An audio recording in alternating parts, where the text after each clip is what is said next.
மதுரை அவனியாபுரத்தில் 2 ஆண்டுகளுக்கு பின்னர் ஜல்லிக்கட்டு திருவிழா கோலாகலமாக நடைபெற்றது. வருவாய்த்துறை அமைச்சர் ஆர். பி. உதயகுமார் இதனை தொடங்கி வைத்தார். விதிமுறைகளின்படியே காளைகள் பிடிக்கப்படும் என்ற உறுதிமொழியை மாவட்ட ஆட்சியர் வீரராகவராவ் வாசிக்கும் போது மாடுபிடி வீரர்கள் உறுதிமொழி ஏற்றுக்கொண்டனர். அதன் பின்னர் பாரம்பரிய வழக்கப்படி வாடிவாசல் வழியாக 4 கோவில் காளைகள் அவிழ்த்துவிடப்பட்டன.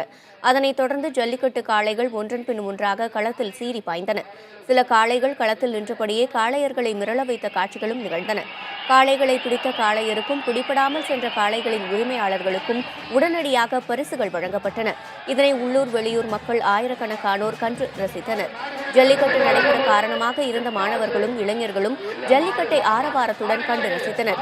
900 காளைகளும் 750 காளையரும் களம் கண்ட அவனியாபுரம் ஜல்லிக்கட்டு மாலை 4 மணிக்கு முடிவடைந்தது.